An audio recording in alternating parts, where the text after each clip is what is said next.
নমস্কার বন্ধুরা, সবাইকে আমার চ্যানেলে অনেক অনেক স্বাগতম। আজ আমি আপনাদের জন্য নিয়ে এসেছি একদম নতুন স্বাদের একটি অসাধারণ রেসিপি, আলু আর ঝিঙে দিয়ে কাতলা মাছের কালিয়া। তো চলুন আর দেরি না করে রেসিপিটি শুরু করি।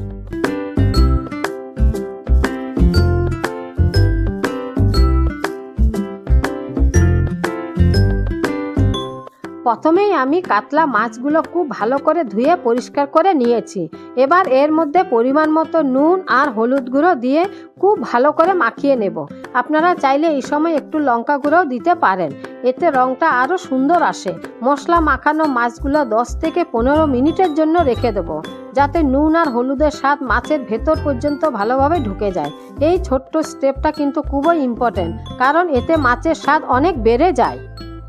এদিকে আমি রান্নার জন্য সব উপকরণগুলো আগে থেকে রেডি করে নিয়েছি।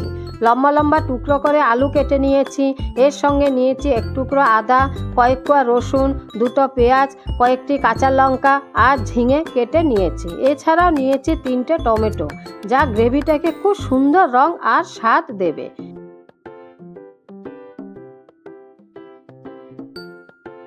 এখন আমরা একটা সুন্দর মশলার পেস্ট তৈরি করে নেব। তার জন্য মিক্সচার জারে দিচ্ছি কেটে রাখা পেঁয়াজ, রসুন, আদা, কাঁচা লঙ্কা আর টমেটো। সব কিছু একসঙ্গে ভালো করে ব্লেন্ড করে একটা মসৃণ পেস্ট বানিয়ে নেব। এবার কড়াইয়ে পরিমাণ মতো সর্ষের তেল দিয়ে ভালো করে গরম করে নেব। এরপর মশলা মাখানো কাতলা মাছের পিসগুলো একে একে দিয়ে দেব।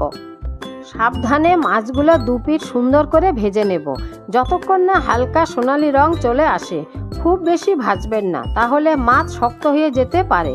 দেখুন কি সুন্দর গোল্ডেন কালার এসেছে মাছের গায়ে। এই সময়ে সর্ষের তেলের গন্ধ আর ভাজা মাছের সুগন্ধে পুরো রান্নাঘর ভরে যাবে। মাছগুলো ভাজা হয়ে গেলে তুলে আলাদা করে রেখে দেব। এই ভাজা মাছের গন্ধটাই কিন্তু পুরো রান্নার স্বাদ আরও বাড়িয়ে দেয়।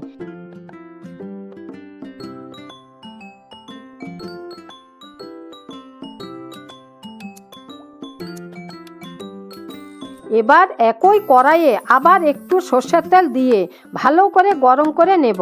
তেলটা গরম হয়ে গেলে এর মধ্যে দিয়ে দেব সামান্য জিরে ফোড়ন। এরপর আগে থেকে লম্বা করে কেটে রাখা আলুর টুকরোগুলো দিয়ে দেব। আলুর মধ্যে সামান্য নুন আর হলুদ গুঁড়ো ছড়িয়ে দিয়ে ভালো করে নেড়ে মিশিয়ে নেব। এখন মাঝারি আছে আলুগুলো ধীরে ধীরে ভেজে নেব, যতক্ষণ না সোনালি রং চলে আসে। আলু একটু ভাজা হয়ে গেলে এর মধ্যে দিয়ে দেব কুচি করে কেটে রাখা পেঁয়াজ। এবার পেঁয়াজ আর আলু একসঙ্গে ভালো করে নেড়ে ভেজে নেব। এরপর দিয়ে দেব আগে থেকে কেটে রাখা ঝিঙের টুকরোগুলো।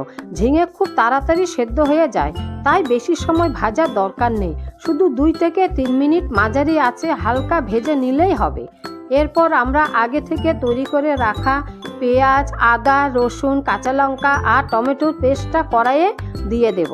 পেস্টটা আলু আর ঝিঙের সঙ্গে খুব ভালো করে মিশিয়ে নেব। এরপর দিয়ে দেব পরিমাণ মতো লবণ, হলুদ গুঁড়ো, জিরে গুঁড়ো, লঙ্কা গুঁড়ো আর ধনে গুঁড়ো। সব মশলাগুলো দেওয়ার পর খুব ভালো করে মিশিয়ে নেব। এখন মাঝারি আঁচে ধীরে ধীরে মশলাটা কষাতে থাকব। এই সময়ে চাইলে অল্প একটু জল ছিটিয়ে দিতে পারেন, তাহলে মশলা নিচে লেগে যাবে না এবং খুব সুন্দরভাবে কষবে। দেখবেন ধীরে ধীরে মশলার কাঁচা গন্ধটা চলে যাচ্ছে আর একদম সুন্দর রং চলে আসছে। মশলা যত ভালো করে কষাবেন স্বাদ ততই বেশি ভালো হবে।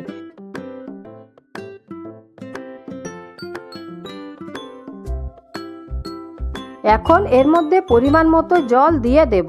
আপনারা ঝোলটা যেমন পছন্দ করেন সেই অনুযায়ী জল দিতে পারেন। জল দেওয়ার পর খুব ভালো করে নেড়ে মশলার সঙ্গে মিশিয়ে নেব, যাতে মশলা সুন্দরভাবে ঝোলের মধ্যে মিশে যায়।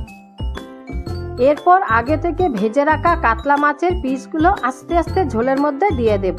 মাছগুলো খুব সাবধানে দেবেন, যাতে ভেঙে না যায়। এখন খুব আলতো করে একবার নেড়ে দেব। এবার কড়াই ঢেকে মাঝারি থেকে কম আঁচে 10 থেকে 15 মিনিট ফুটতে দেব। এই সময়ে মাছের মধ্যে মশলার স্বাদ একেবারে ভেতর পর্যন্ত ঢুকে যাবে আর আলু, ঝিঙে এবং মাছের সব ফ্লেভার একসঙ্গে মিশে একদম দারুণ কালিয়া তৈরি হবে।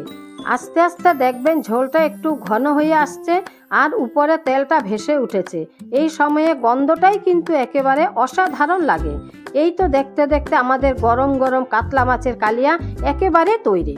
এইভাবে খুব সহজেই তৈরি হয়ে গেল আমাদের আজকের স্পেশাল আলু আর ঝিঙে দিয়ে কাতলা মাছের কালিয়া। দেখতেই পাচ্ছেন কি সুন্দর রং আর ঘন ঝোল। গরম গরম ভাতের সঙ্গে খেতে একেবারে জমে যাবে। আপনারা সবাই বাড়িতে একবার ট্রাই করে দেখবেন আর কেমন লাগলো কমেন্টে আমাকে জানাতে ভুলবেন না। ভিডিওটি যদি ভালো লেগে থাকে তাহলে একটা লাইক, শেয়ার আর চ্যানেলটি সাবস্ক্রাইব করে পাশে থাকবেন। আবার নতুন একটি সুস্বাদু রেসিপি নিয়ে খুব শিগগির দেখা হবে। সবাই ভালো থাকবেন, সুস্থ থাকবেন। নমস্কার।